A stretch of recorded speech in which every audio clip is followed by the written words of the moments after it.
it's Lindsay at StillWaters Ranch, and today we're butchering our Cornish Cross Chickens. Right now we have a chicken ready to go in a cone, and so what you want to do is you want to grab it by the feet, hold its feet up out of the cone, then make sure the feet are up out of the cone, pull its head down, and you want to do a pretty good one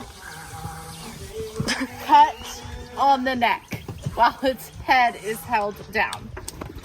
Now you want to let it bleed out for 45 seconds to 3 minutes. You really want to get all of the blood out of your chicken so that your meat doesn't bruise when it goes in our feather plucker.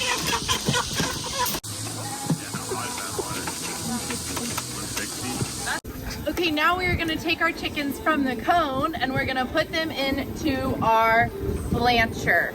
This water is at 150 degrees, very important. You don't want to cook the chicken and you want it to be warm enough that the feathers come off in the plucker. What they're doing is they're dunking up and down. So you want to keep moving the chicken around so that the water gets all under the feathers and around the chicken. From there, we are going to move them into our plucker and turn this on. They're going to be in our plucker for just a few seconds. And we're gonna hose it the whole time.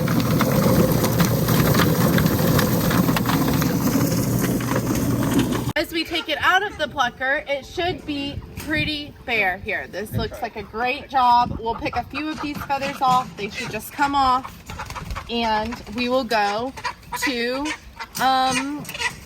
butchering them. From here for the cuts, we're gonna start with the feet. He's making a downward slice at the joint. And we're saving the feet for some bone broth here. So he's gonna do this foot. We're gonna save it. From here, we're gonna cut the neck. You take a little slice and you slice up. This is your gobbler. So you're gonna feel that. It's gonna feel a little slimy membrane. It may do a little gobble, that's okay. Then he's gonna pull the hooker out, like so. Use your arm strength here. How do you like your breath? Make a slice. It's very slimy, this part. Are those the new? We've decided not to keep the neck, so while he's in there removing the gobbler, he's gonna also remove the neck.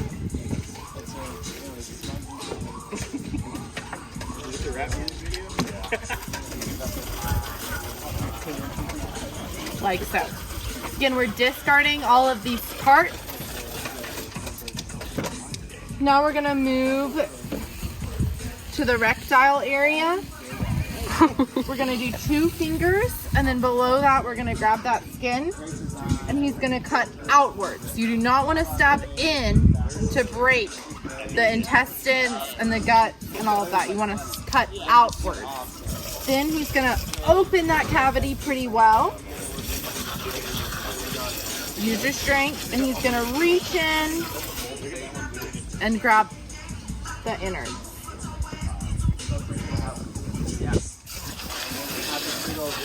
Now, we stopped feeding these chickens 24 hours ago. We recommend stop feeding them 48 hours to 24 hours before you butcher, because your intestines here are going to be empty. You're not going to deal with as much poop, which is a great thing, and it doesn't contaminate your meat as much, or at all. As he does that and does the cut, he's going to cut there, cutting all of that out.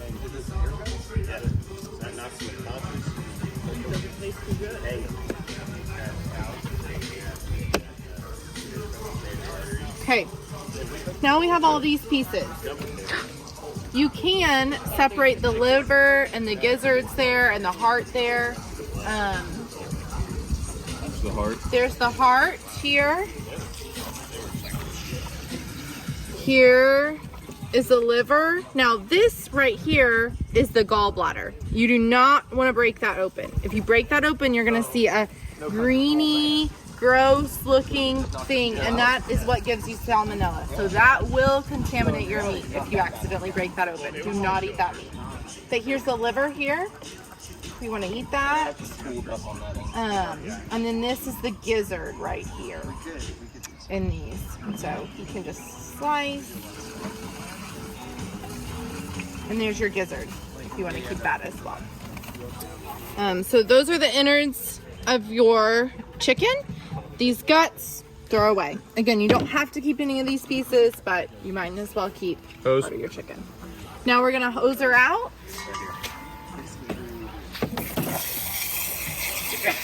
Scalpel.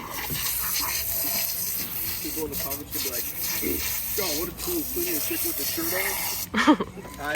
That's Place our chicken in the ice bath. These chickens are in the ice bath and they need to cool until they are about 55 degrees inside before we vacuum seal them. So pretty cold. We have an assembly line where we're pulling from another cooler and we're leaving these in here to sit as we pull the vacuum seal.